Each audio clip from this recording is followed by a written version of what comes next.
Ion में convert करने के लिए जो एनर्जी की रिक्वायरमेंट होगी उसी को हम लोग क्या कह देंगे, आयनाइजेशन एनर्जी। बोलिए, इतनी सी बात समझ में आ गई। Yes sir. अब सर, आयन, हाँ मैंने क्या कहा कि आयनाइजेशन का मतलब होता है कि किसी भी से, कोई भी एटम से एक इलेक्ट्रॉन को निकालने के कारण वो क्या बन जाएगा, आयन में कन्वर्ट हो जाएगा। तो वही कहता है कि किसी भी सिस्टम से एक इलेक्ट्रॉन निकालने के लिए जो एनर्जी की रिक्वायरमेंट होगी उसी को हम लोग क्या कह देंगे, आयोनाइजेशन एनर्जी।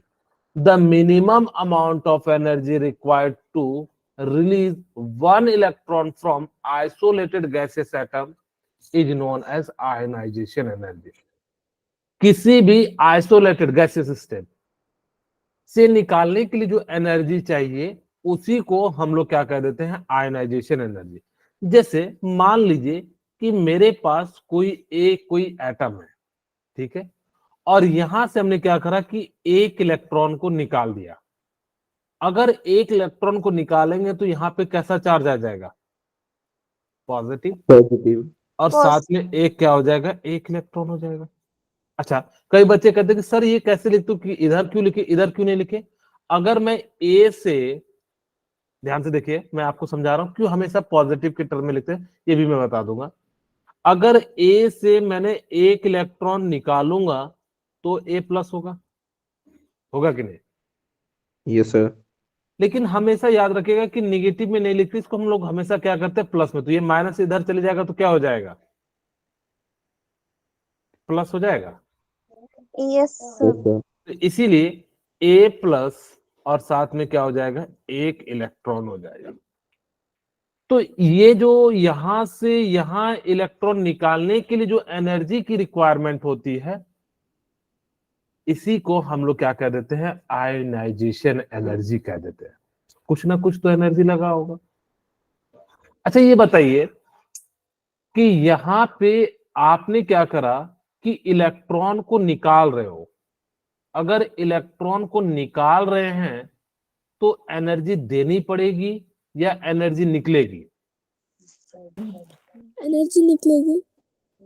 पहले तो देनी पड़ेगी ना, देन यस सर।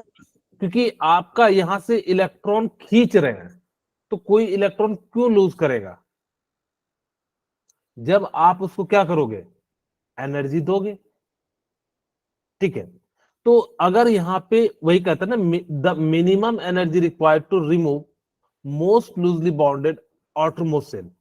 अगर कोई एक एटम है, ये एनर्जी क्यों अपने ऑटोमेटिक तो निकालेगा नहीं, हम इसको क्या करेंगे, हीट देंगे। अगर हीट देंगे तभी तो ये इलेक्ट्रॉन रिलीज करेगा, और इस प्रोसेस में डेल्टा एच क्या हो गया, पॉजिटिव हो गया। क्योंकि आपने, हम कह रहे हैं सिस्टम को जब हम एनर्जी देते हैं तो पॉजिटिव हो जाता है, और इसी प्रोसेस को हम लोग क्या कह देते हैं, एंडोथर्मिक। एंडोथर्मिक कह देते हैं। क्या ये बात समझ में आई। Yes sir. ओके, अब यहां पे ध्यान से सुनिएगा फिर से कि अगर मैं सिंपल शब्दों में कहूं कि कहां से इलेक्ट्रॉन निकालना आसान होगा, जिसका साइज बड़ा होगा या जिसका साइज छोटा होगा, जिसका साइज बड़ा होगा। बड़ा होगा। ठीक है, तो जितना ज्यादा साइज बड़ा होगा उसकी आयनाइजेशन एनर्जी क्या होगी, कम। कम होगी। आप ऐसे समझिए, मैं आपको एक पुराने जमाने का एक एग्जाम्पल के साथ समझाता हूं। मान लीजिए कि एक घर है, गांव घर में जैसे होते हैं ना कि बहुत सारे होते हैं, तो मैं उसी तरह का समझा रहा हूं। एक घर है जिसके पास जो है ना बहुत सारे घर में बच्चे बुतरू हैं। मान लो कि उसके पास 10 बच्चे हैं, ऐसा आजकल होता नहीं है।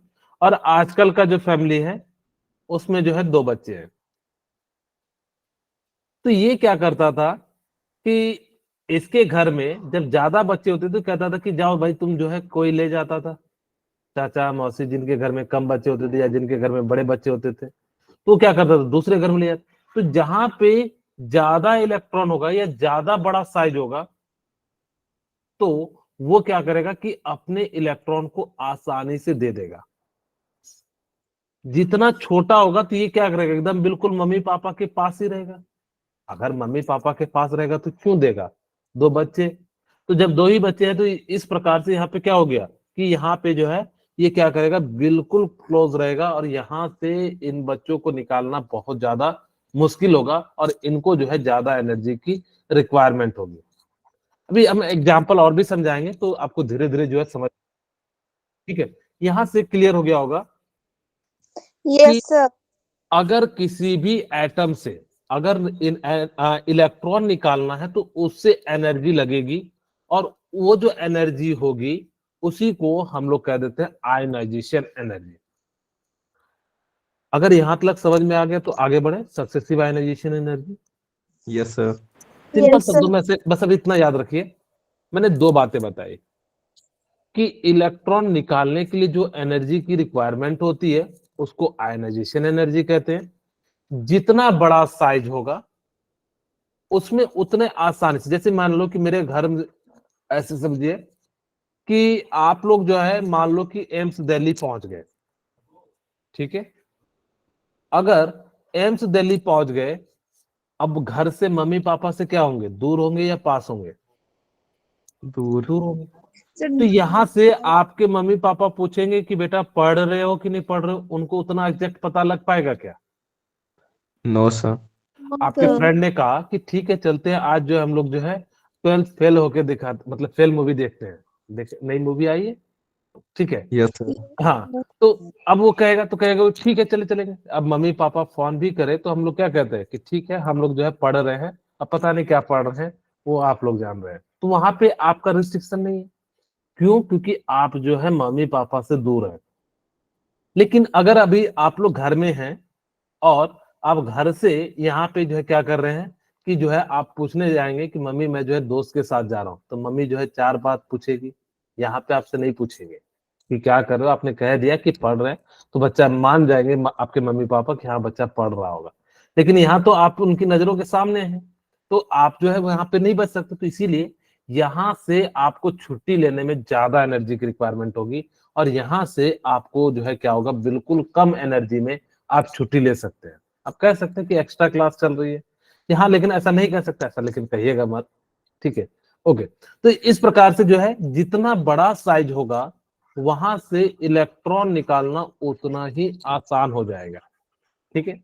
और जितना छोटा साइज होगा, ऐसा इसलिए होता है क्योंकि यहाँ पे न्यूक्लियस जो है ना फोर्स ऑफ अट्रैक्शन लगा रहा होता है, इसको निकलने नहीं देगा, और जब निकलने नहीं देगा तो यहाँ पे एनर्जी जो है ज्यादा लगेगी। जैसे मैंने कहा कि घर में आपके मम्मी पापा के सामने से अगर आपको कहीं जाना हो तो आपको जो है सारी एकदम बिल्कुल जो है बताना पड़ेगा। वहां पर से जो है आपके अगर कोई फ्रेंड भी कहे कि हम लोग जो है बगल में जा रहे हैं, तो मम्मी पापा जो है अलाउ नहीं करेंगे, बहुत ज्यादा मेहनत करनी पड़ेगी तब जाके आपके मम्मी पापा अलाउ करेंगे। लेकिन जैसे ही दूर चले जाओगे न्यूक्लियस से, तो फिर आपके मम्मी पापा के रेंज के बाहर हो जाओगे, तो फिर आप लोग जो है जा सकते हो। तब मिनिमम आपका दोस्त ने कहा, आप पढ़ भी रहे होंगे कि चलो यहाँ चलते हैं, तो फिर आप लोग जो है चले चले जाओगे। ओके, अब हम बात करते हैं सक्सेसिव। सक्सेसिव का मतलब होता है कि एक के बाद एक, अगर आप एक के बाद एक इलेक्ट्रॉन को रिलीज निकाल रहे हैं, उसी को हम लोग कह देते हैं सक्सेसिव एनर्जी। जैसे मान लो मेरे पास कोई एलिमेंट ई है, ठीक है, यहां से मैंने एक इलेक्ट्रॉन निकाला तो क्या बन गया, ई प्लस साथ में 1 इलेक्ट्रॉन, ठीक है, बोलिए। ठीक Yes, है, sir. Sir. अब मुझे बताइए इसकी आयनाइजेशन एनर्जी को मैंने मान लिया IE1, कुछ तो एनर्जी लगी होगी निकालने में। Yes sir. अब हमने क्या करा कि इसी से दूसरी एनर्जी निकालेंगे, इसी से हमने क्या करा कि दूसरा इलेक्ट्रॉन निकालेंगे। तो अब यहाँ पे क्या हो जाएगा, ई प्लस प्लस, और यहाँ पे दूसरा इलेक्ट्रॉन निकलेगा, तो इसकी जो एनर्जी हो जाएगी वो क्या हो जाएगी, IE2 हो जाएगी। सिमिलरली अगर मैं बात करूं ई प्लस प्लस से एक और इलेक्ट्रॉन निकाले, तो यहाँ पे क्या हो जाएगा, ई प्लस प्लस हो जाएगा और साथ में एक और इलेक्ट्रॉन, इसका आयनाइजेशन एनर्जी क्या हो जाएगा, 3 हो जाएगा। तो अब मुझे बताइए कि जो सबसे ज्यादा इलेक्ट्रॉन निकालने के लिए जो एनर्जी लगेगी वो कौन से लगेगी, IE1 या IE2 या IE3? IE3। Very good. अब सोचिए ना कि आपको कोई एक बार चूना लगा देगा, फिर दोबारा वही आएगा, तो चूना लगाने में उसको ज्यादा एनर्जी लगेगी या कम लगेगी? ज्यादा। ज्यादा लगेगी। फिर ज्यादा। आपको चूना लगा देगा, तीसरी बार आएगा तो आपको उसको कितना, बहुत ज्यादा एनर्जी लगेगी। तो इस प्रकार से क्या होता है, जैसे कई बार जो है आजकल जो है एक एग्जांपल मैं देता हूँ कि सपोज करो कि जब कोई जो है फर्स्ट बार नौकरी ढूंढने जाता है, तो उसको कहता है कंपनी वाला कि जो है तुम मुझे 500 दे दो तुम्हारा जो है पेपर ऊपर का वर्क करने के लिए, तो वो दे देता है पहली बार में, उसका फर्स्ट एनालिसिस। और उसके बाद जो उसकी नौकरी लगती नहीं, यानी कि जो है फ्रॉड हो जाता है उसके साथ। बस एग्जाम्पल फिर को बता रहा हूँ। अब वो दोबारा जाएगा तो क्या 500 रुपया देगा क्या? No sir. बिल्कुल नहीं देगा। No sir.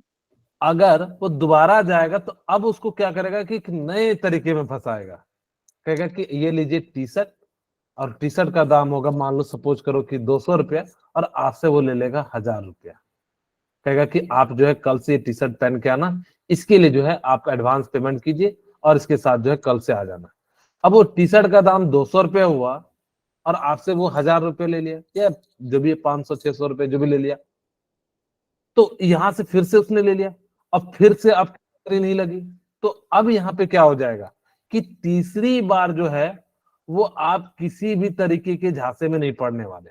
जो कहते हैं ना कि दूध का जला छाछ भी फूक फूक के पीता है, तो इसी तरीके से यहाँ पे भी हो जाता है। और यहाँ भी सेम हो जाता है कि ऐसा इसलिए हो रहा है। अब इसका रीजन समझिएगा, ये तो मैंने बस आपको एग्जाम्पल समझाया कि जैसे जैसे इलेक्ट्रॉन निकलेगा तो उतना ज्यादा डिफिकल्ट होता जाएगा। अब यहाँ पे देखिए मैं 2 एग्जाम्पल लेता हूं एल्यूमिनियम का। अब एल्यूमिनियम था पहले एकदम बिल्कुल खुश, इससे हमने क्या करा कि Al+ बना दिया, और एक इलेक्ट्रॉन, यहां से आयनाइजेशन एनर्जी जो है हमारी फर्स्ट निकली। इसका मतलब है यहाँ पे 13 प्रोटॉन थे और 13 इलेक्ट्रॉन थे। लेकिन यहां पे क्या हो गया कि 13 प्रोटॉन हो गए और 12 इलेक्ट्रॉन हो गए। बोलिए हुए कि यस। नहीं? अगर ये हो गया तो प्रोटॉन की संख्या क्या हो गई, बढ़ गई। ज्यादा। अगर बढ़ गई तो अब आपको एनर्जी क्या पड़ेगी, यानी कि जो 12 इलेक्ट्रॉन है वो न्यूक्लियस उसको बहुत ज्यादा खींच के रखेगा। अगर बहुत ज्यादा खींच के रखेगा तो जिस कारण से क्या हो जाएगा कि यहां से इलेक्ट्रॉन अब निकलना मुश्किल है। अब आपने बहुत ज्यादा एनर्जी दे दिया, मैंने जैसे कहा कि जो है आपने क्या करा कि तिगड़म लगाया। तो उसी तरीके से अब Al+ से फिर से हम एक इलेक्ट्रॉन निकालना चाहते हैं, तो Al++ साथ में एक इलेक्ट्रॉन, और साथ में क्या हो जाएगा, आयनाइजेशन एनर्जी जो है 2 हो जाएगा। तो यहां से अब क्या हुआ कि यहां पे आपके सामने 13 प्रोटॉन थे और 12 इलेक्ट्रॉन थे। अब यहाँ पे 13 प्रोटॉन हो गए, 11 इलेक्ट्रॉन हो गए। अब सोचो कि प्रोटॉन की पावर कितनी बढ़ गई होगी। अब इसकी पावर इतनी बढ़ गई कि आयनाइजेशन एनर्जी जो है अब बहुत ज्यादा लगेगी। सिमिलरली थर्ड वन केस ले लेते हैं Al++ से, तो ये क्या हो जाएगा Al, सॉरी ज्यादा प्लस कर दिए क्या, नहीं ठीक है 3+ हो जाएगा।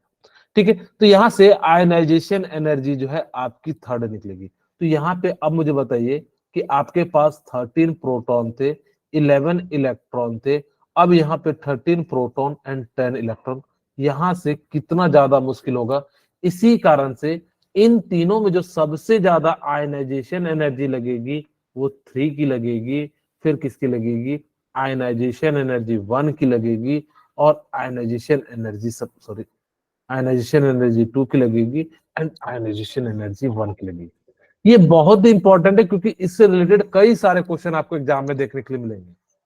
ठीक है, अगर आपके पास सक्सेसिव है तो लास्ट वाला इलेक्ट्रॉन जो है वो निकालने में आपको एनर्जी ज्यादा लगेगी। क्यों ज्यादा लगेगी, क्योंकि न्यूक्लियस उसको खींच के रखेगा। अब उसको तोड़ने के लिए आपको बहुत ज्यादा एनर्जी देनी पड़ेगी, जिस कारण से हम लोग क्या कहेंगे कि जो है उसको एनर्जी ज्यादा लगेगी। क्या अब आप लोगों को सक्सेसिव आयनाइजेशन एनर्जी समझ में आया? Yes sir. ओके, बेसिकली अभी हमने तीन बातें पढ़ी। पहली बात पढ़ी थी कि आयनाइजेशन एनर्जी का मतलब क्या होता है, the amount of energy required to release one electron from isolated gases atom is known as ionisation energy. फिर हमने कहा कि जितना बड़ा साइज होगा तो न्यूक्लियस का फोर्स ऑफ अट्रैक्शन उतना कम होगा, तो उसको कम एनर्जी से निकल जाएगा। क्योंकि आपको मैंने क्या कहा कि जिसके घर में ज्यादा बच्चे होंगे तो उसके घर से आप कहोगे कि मुझे एक बच्चे दे दो, तो वो दे देगा आसानी से, वो आपको किचिर पिचिर नहीं करेगा। लेकिन जिसके घर में दो बच्चे हैं, एक बच्चे हैं, उससे उनके बच्चे को लेके दिखाओ तो वो नहीं देंगे, ठीक है? या देंगे भी तो बहुत एक्सट्रीम कंडीशन पे, तभी वो जाके देंगे, ऐसे नहीं तो नहीं देंगे, ठीक है? और वो भी अपने से ज्यादा दूर नहीं देंगे, 500 मीटर होगा तो देंगे, नहीं तो नहीं देंगे।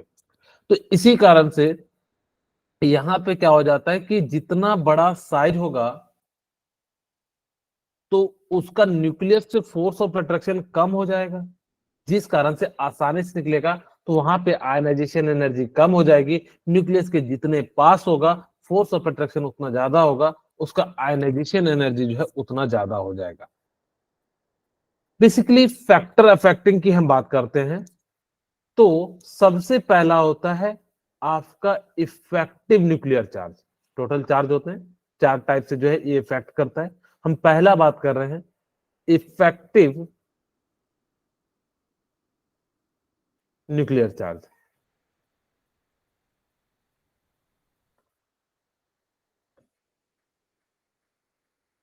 आप मुझे बताइए कि इफेक्टिव न्यूक्लियर चार्ज ज्यादा होगा तो आयनाइजेशन एनर्जी क्या होगी? बोलिए। ज्यादा। Very good. Effective nuclear charge अगर आप इंक्रीज करते हैं तो आयोनाइजेशन एनर्जी आपकी क्या हो जाती है? इंक्रीज। इंक्रीज हो जाती है। क्यों? क्योंकि इफेक्टिव न्यूक्लियर चार्ज का मतलब है न्यूक्लियस के द्वारा फोर्स ऑफ अट्रैक्शन क्या हो जा रहा है? आपका बढ़ जा रहा है। अगर उसके द्वारा जो है बढ़ जाएगा तो वहां से इलेक्ट्रॉन, जैसे आपको मैंने क्या कहा कि न्यूक्लियस यानी कि घर में जितने पास होंगे मम्मी पापा के, तो वहां पे क्या हो जाएगा आपका जो है उतना ही ज्यादा एनर्जी लगेगी। जैसे कई सारे होते हैं ना कि जो हम किस प्रकार से जो है इलेक्ट्रॉन निकालते हैं, कई तरीके का जो है हम लोग जो है बहाना बनाते हैं। आप लोगों ने भाई अगर जब बहाना नहीं बनाया होगा, क्योंकि आप लोग तो सीधे साधे हैं। कहा जाता है हिमाचल की भले रोड टेढ़ी होती है, लेकिन जो है वहाँ के लोग जो है सीधे होते हैं, तो वहां पे लोग इतने ज्यादा नहीं होते।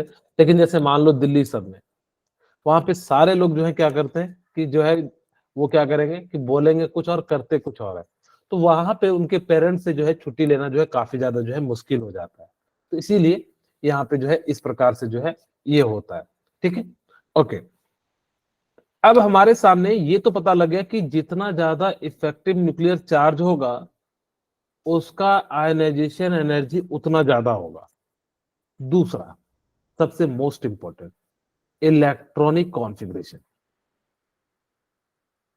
इसी से जो है आपको क्वेश्चन पूछा जाएगा, इलेक्ट्रॉनिक कॉन्फ़िगरेशन।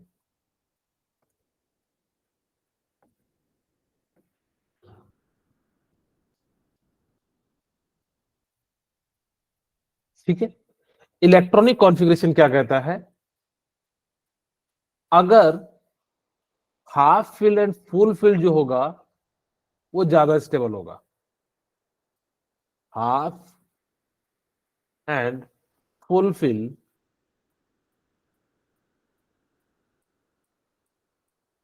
एटम या मॉलिक्यूल्स, यहां पे एटम की ही हम बात कर लेते हैं, आर मोर स्टेबल। अगर कोई भी आपको दिख जाए कि हाफ फील्ड है या मोस्ट स्टेबल,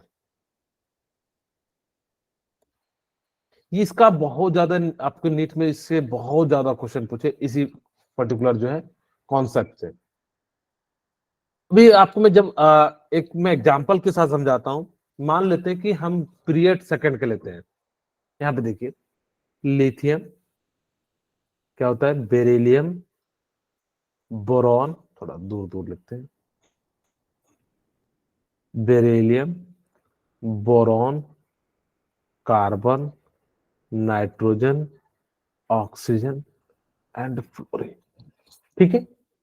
अच्छा, इसका इलेक्ट्रॉनिक कॉन्फ़िगरेशन लिखेंगे तो क्या होगा, 1s2 2s1, और इसका क्या हो जाएगा 1s2 2s2, और यहाँ पे सीधे सीधे लिख दो 2p1 2p2, पूरा नहीं लिखा हूं क्योंकि जो है स्पेस चेक रहा है, 2p4 एंड 2p5। अच्छा देखिए ध्यान से कि यहां पे ये आपका क्या है, फुलफिल्ड है, और ये क्या है, हाफ फिल्ड है। ये क्या है आपका, फुलफिल्ड है, और ये क्या है आपका, हाफ फिल्ड है।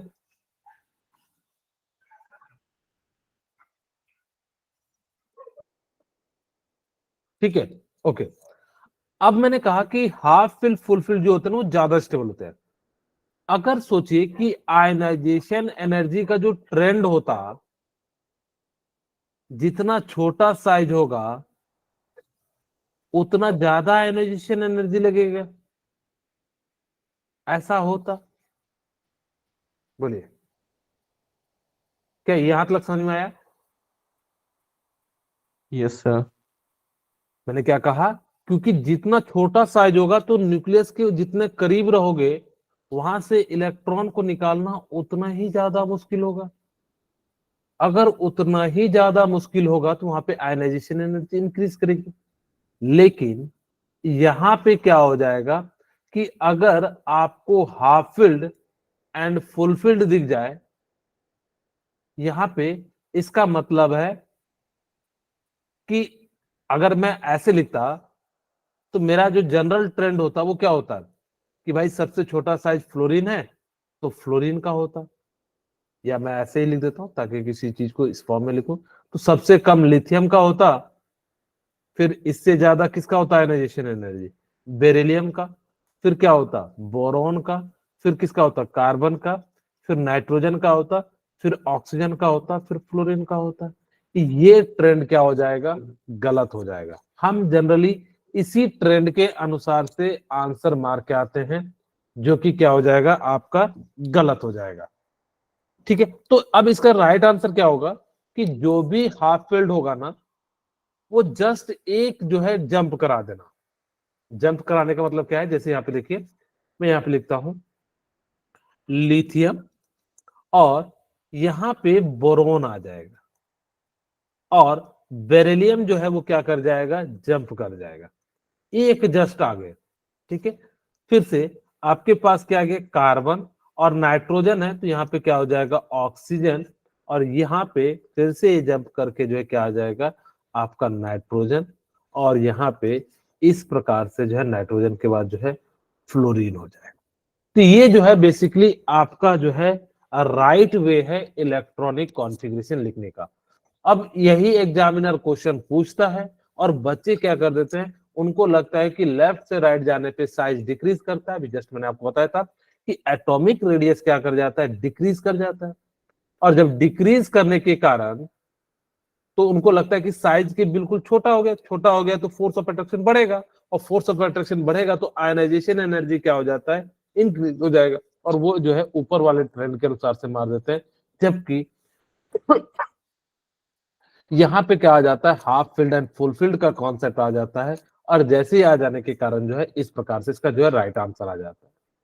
बोलिए, अब हम बात करते हैं यहाँ पे एक दिया हुआ है पेनिट्रेशन ऑफ सबसेल। पेनिट्रेशन का मतलब क्या होता है, आपको मैं थोड़ा समझाता हूँ पेनिट्रेशन का मतलब क्या होता है। यहाँ पे ध्यान सुनिएगा कि पेनिट्रेशन का मतलब क्या हो गया। अगर मैं मान लू कि कोई एक एटम है, ठीक है, और ये उसका सेल है। अब यहाँ पे इसके द्वारा इसके चारों तरफ फोर्स लगेगा, यानी कि इस डायरेक्शन में सब खींचेगा। अगर ये इस डायरेक्शन में खींचेगा तो इसका साइज क्या हो जाएगा, थोड़ा छोटा डिक्रीज। हो जाएगा। तो थोड़ा छोटा हो गया। इसी तरीके से मान लो मेरे पास एक और सेल है। अब मुझे बताइए कि यहां पर से इसको खींचेगा, ये इसको खींचेगा और इसी तरीके से चारों डायरेक्शन में खींचेगा। और ये जब खींचता है ना तो ये इसके अंदर आ जाता है। ये जो है इस वाले सेल के बिल्कुल करीब जो है, यानी कि अंदर घुस गया। कौन सा? ये बाहर वाला। मैं इसको जो है अलग जो है कलर से बना देता हूं।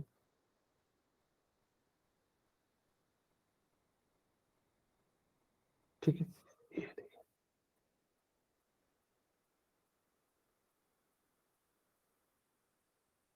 अब ये क्या हुआ कि इसके अंदर आ गया, और जैसे ही इसके अंदर आ जाएगा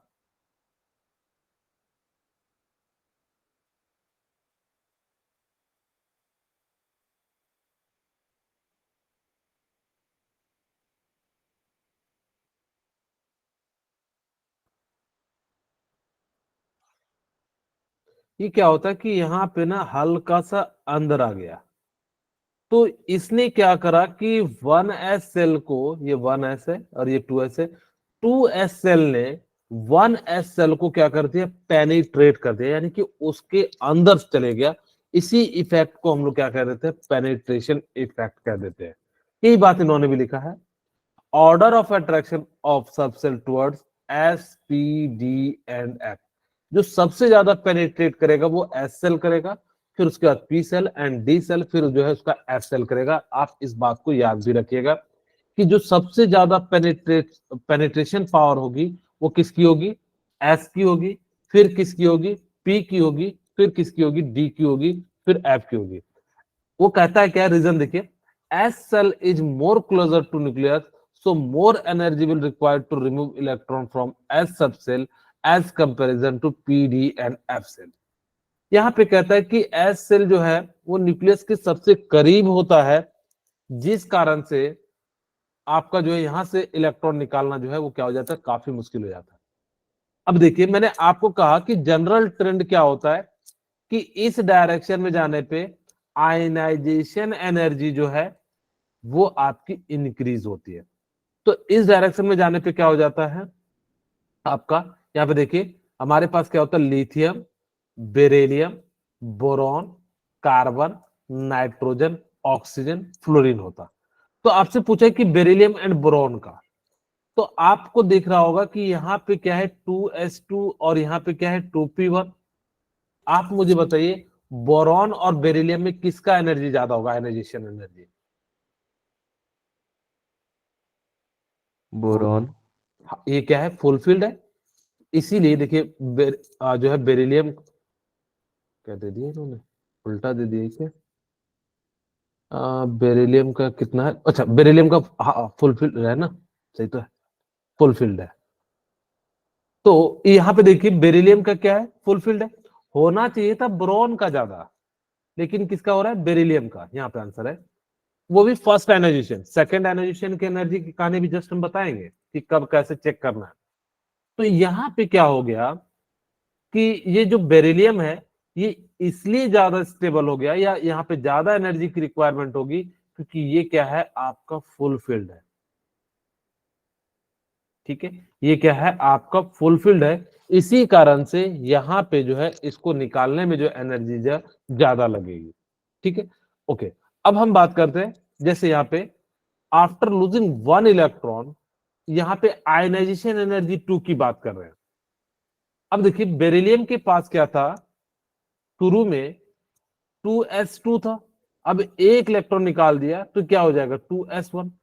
अब देखिए जैसे p से 1 निकला तो अब किसके पास आ गया, ये आ गया। अब ये क्या हो गया, फुलफिल्ड हो गया।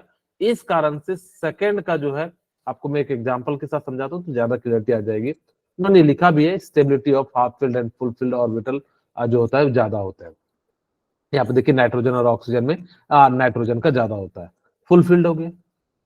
मैं आपको एक एग्जांपल के साथ इसको समझाता हूं तो ज्यादा आपको क्लियरिटी आएगी। सपोज कीजिए मेरे पास है ऑक्सीजन एंड नाइट्रोजन, ठीक है। मैं कहूं कि इसका सेकेंड आयनाइजेशन एनर्जी जो है किसका ज्यादा होगा। आपसे फर्स्ट नहीं पूछा है, किसका पूछा है, सेकेंड आयनाइजेशन एनर्जी। तो हम सबसे पहले देखिए ध्यान से कि कैसे निकालेंगे।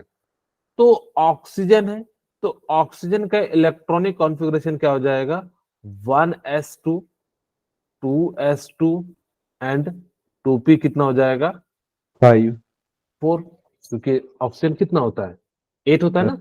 4 ओके। सर। अब हम बात करते हैं नाइट्रोजन की। नाइट्रोजन का क्या हो जाएगा, 1s2 2s2 2p3। मुझे बताइए अगर फर्स्ट आयनाइजेशन एनर्जी किसका ज्यादा होता है, ऑक्सीजन।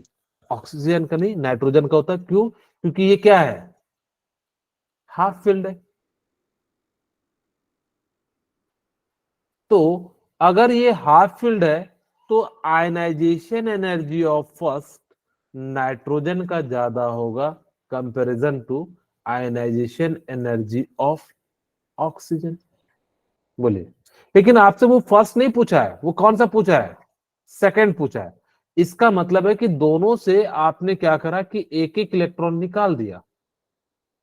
आयनाइजेशन एनर्जी सेकंड का मतलब क्या हुआ कि एक इलेक्ट्रॉन आपने क्या करा, निकाल दिया। तो 1s2 2s2 एंड 2p3 हो जाएगा, ठीक है।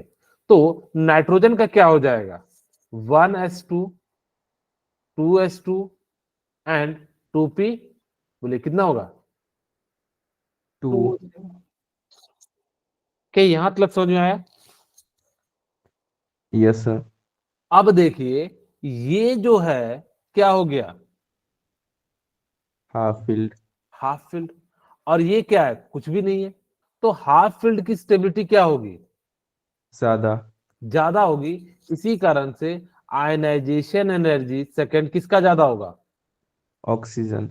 ऑक्सीजन का। तो और आयनाइजेशन एनर्जी जो है नाइट्रोजन का, वो क्या हो जाएगा, आपका कम हो जाएगा। यही बात को इन्होंने भी लिखा है कि आयनाइजेशन एनर्जी। अब इसी चीज को देखिए, हमसे क्या पूछा था, सेकंड क्वेश्चन है जो आपके बुक में दिया है, बोरॉन एंड बेरिलियम, सॉरी उल्टा लिख दिया, बेरिलियम एंड बोरॉन, ठीक है। ओके। इसमें ढूंढना है आपको, क्या करना है कि आयनाइजेशन एनर्जी फर्स्ट में किसका ज्यादा है एंड आयनाइजेशन एनर्जी सेकंड में किसका ज्यादा है, आपको ये बताना है। तो हमने क्या करा कि इसका इलेक्ट्रॉनिक कॉन्फ़िगरेशन लिखा।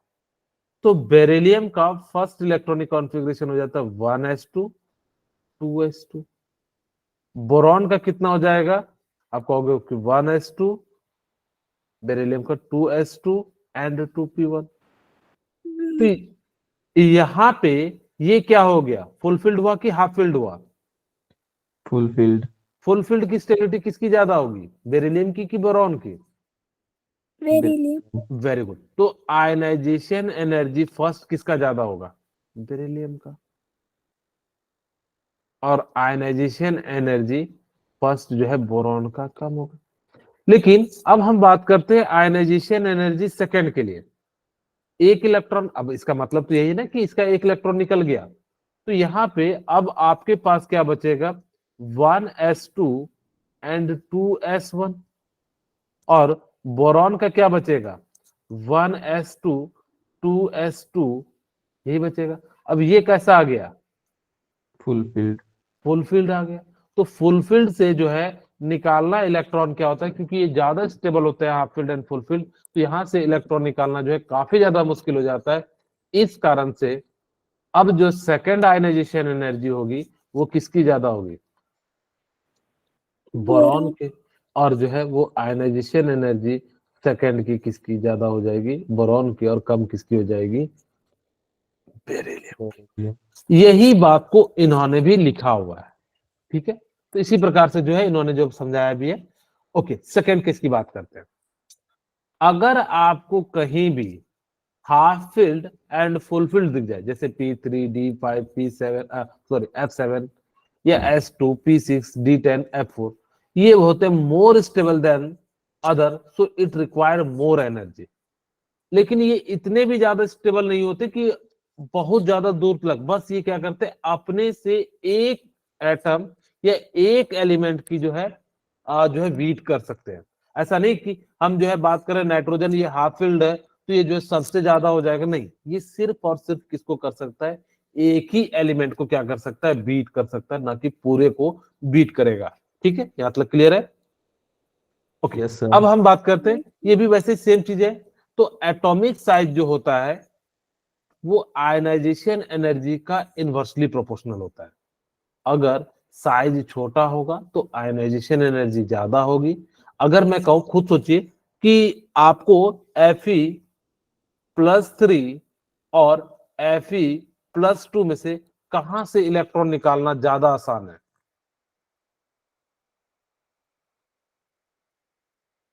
बताइए, कहां से +3 कहां से निकालना आसान होगा?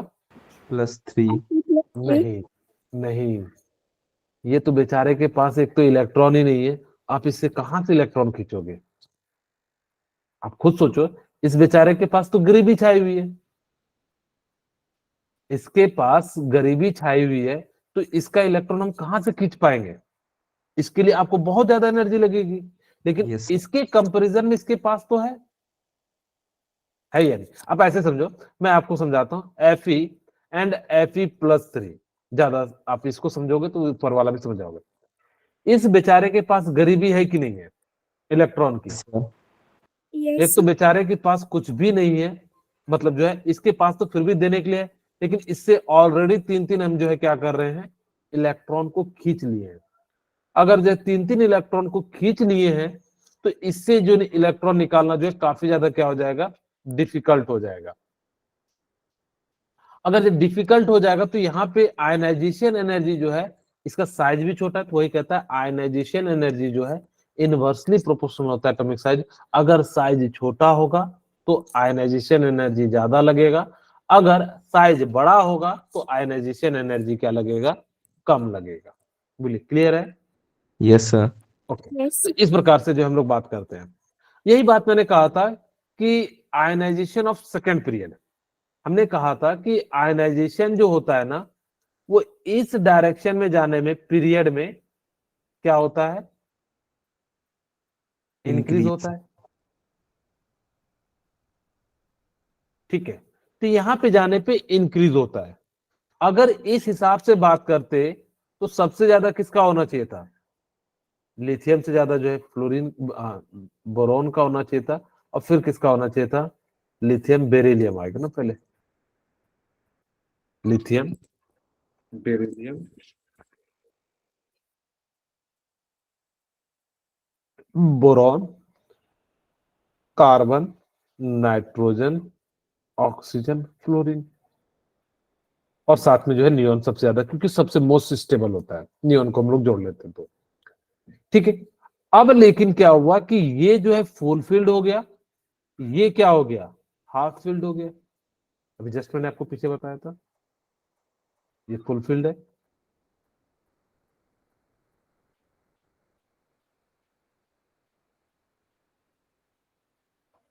और ये क्या हो गया आपका, हाफ फील्ड हो गया।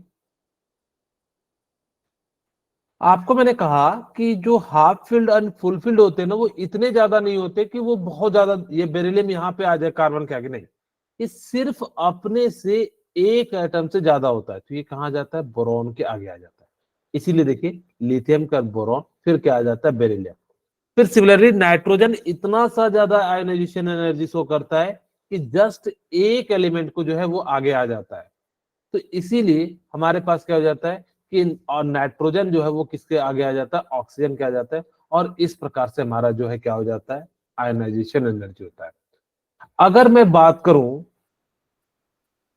कि आपके लिए थर्ड पीरियड के लिए, आप लोग मुझे बताना कि सही ऑर्डर क्या होगा। मैंने क्या मिटा दिया, ओके ठीक है, ये एरो मिट गया था। ठीक है, ओके, अगर मैं बात करूं कि थर्ड पीरियड के लिए,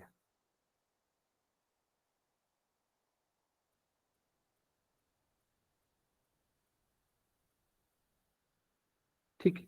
थर्ड पीरियड के लिए मैं बात करूं तो थर्ड पीरियड में कौन कौन से एलिमेंट आते हैं, किन्हीं को पता है? सोडियम, बोलिए आप लोग, अब तो इतना पता होना चाहिए। मैग्नीशियम, फिर क्या होता है?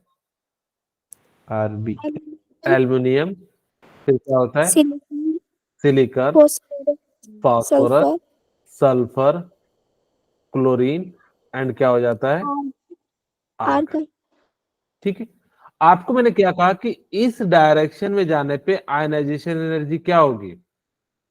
increase, इंक्रीज होगी। इंक्रीज। लेकिन यहां पे क्या होता है कि मैग्नीशियम, आप इसका इलेक्ट्रॉनिक कॉन्फ़िगरेशन निकालिएगा तो कितना आ जाता है? 1s2, 2s2, 2p6 and 3s2। बोलिए, या मैं इसी चीज को थोड़ा शॉर्ट में ऐसा लिख दूं, 3s2। यस। ओके, अब इसका कितना हो जाएगा? 3s1, और ये कितना हो जाएगा? 3p6, 3p1, 3p2, 3p3, 3p4 and 3p5 and 3p6 हो जाएगा। बोलिए, यहां तक क्लियर है? yes sir, अब आपको दिख रहा होगा कि ये जो एलिमेंट है ये कैसा है? fulfilled, फुलफिल्ड है। अगर ये फुलफिल्ड है तो इसकी स्टेबिलिटी ज्यादा होगी, और हाफ फिल्ड क्या है आपका? फास्फोरस है। तो ये क्या है आपका? हाफ फिल्ड है। तो यहां से हम लोग कह सकते हैं कि इसकी स्टेबिलिटी जो होगी वो ज्यादा होगी। इतनी ज्यादा नहीं होगी, बस ये क्या करेगा, एक स्थान जो है यहां से चले जाएगा आगे। ये कहां चले जाएगा? यहाँ पे आ जाएगा। तो हम लोग लिख सकते हैं कि सोडियम से ज्यादा किसका हो जाएगा? एल्यूमिनियम का।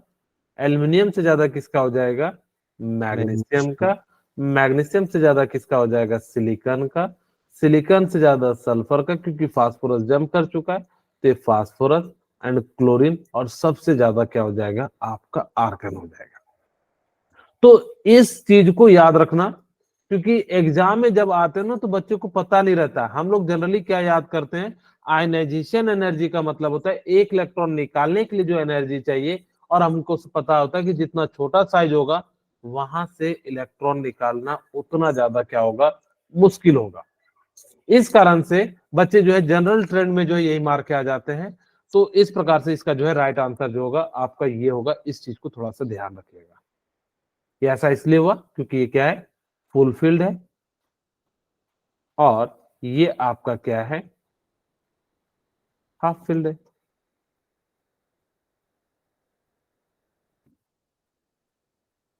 ठीक है, तो इस प्रकार से जो है इसका राइट आंसर होगा। तो वही कहता है।